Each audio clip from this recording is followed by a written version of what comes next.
You don't actually struggle to imagine your dream life. You've already lived it. In your head. The apartment, the job, the money, the version of you who finally made it. You've even had conversations in your mind where people ask, "How did you do it?" And you answer perfectly. But here's the strange part. Nothing in real life has started yet. And maybe it's not because you're lazy, not because you don't care, but because something in that dream already feels real enough. Like your mind already gave you a small taste of it. So your body quietly says, "We're good for now." Think about this. You're lying in bed at night, phone in hand. You're watching someone on YouTube or Instagram living your future life. And suddenly you start building your version, your business, your glow up, your escape plan. You even feel a little emotion in it. Like it's close. Then morning comes, and nothing changes. Not because you forgot, but because in your mind you already visited that place. There's something weird your brain does. When you imagine something strongly, success, love, achievement, it can feel like a small version of it already happened. Your body relaxes, your stress drops, your motivation quietly lowers. So the dream doesn't push you forward. It soothes you in place. And here's the part nobody likes to hear. Sometimes imagination becomes a substitute for action. But it goes deeper than that. Because at some point, the dream stops being just a dream. It becomes your identity. I want to write a book turns into, I am a writer. I will start a business turns into, I'm an entrepreneur, just not active yet. And that sounds powerful, right? But wait, there's a hidden trap inside it. Because if you are already that person, then starting becomes dangerous. Why? Because starting gives you proof. And proof can hurt. If it goes badly, it doesn't just feel like failure. It feels like identity failure. So your mind chooses something safer. Don't start yet. Prepare more. Think more. Wait for the right time. And this is where it gets interesting. Because suddenly you are working on it. You watch courses. You read books. You research tools. You organize your notes. You build the perfect plan. And it feels responsible. Even productive. But deep down, nothing is actually being risked. No real exposure. No real chance of failure. Just preparation that feels like movement.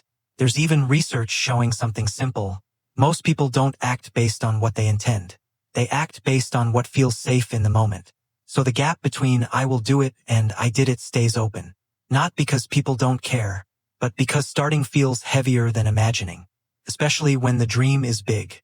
First, it feels fine. You tell yourself, I'll start when things calm down. Then it becomes, I need better focus first. Then later, maybe this isn't even my path. And you don't notice the shift.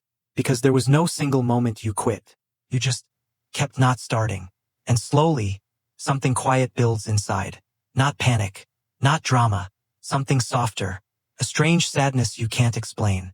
Because you can still see the version of you that could have existed. Very clearly. Almost like they're waiting. But you never meet them in real life. But here's the part most people miss.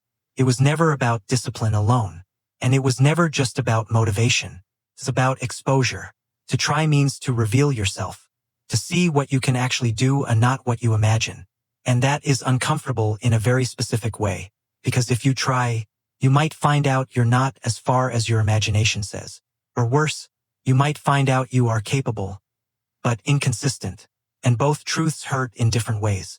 So the mind does something clever. Keeps the dream alive, but postpones the moment of truth. And potential feels good. Feels clean. Unbroken. Unlimited. But actual effort? That's messy. Slow. Uncertain. So people stay in the version of themselves that is still about to begin. Not realizing that version can last years. But there's something important here. That version of you, the one who hasn't started yet, is not fake. They are real. They just haven't been tested. And that's the key difference. Not who you say you are, but what survives contact with action. So what actually breaks it? Not more motivation. Not more planning. Something simpler. Brutally simple. You hold two things at the same time. The dream, clearly. And the obstacle, honestly. Not I want success. But I want success. And I avoid starting because I fear I'll do it wrong. That tension creates movement. Because now the mind is no longer escaping. It's facing both sides at once. And then comes the part most people resist. You shrink the dream. Not in meaning, but in action. Not build the business. Just send one email. Not become a writer. Just write one messy page. Not change your life. Just sit down for one uncomfortable hour without escaping. It won't feel cinematic. It won't feel inspiring. But it will be real. And here's the strange truth. Your life doesn't change in big dramatic moments. It changes in the moments you almost skipped. But didn't. That's it. That's the whole thing. Because the dream you keep carrying is not disappearing. It's just waiting. Not in the future, but in the next small action you avoid again, or finally take. And maybe the real question was never, what do you want to become? But instead, what part of you are you willing to meet in real life, instead of only in your head?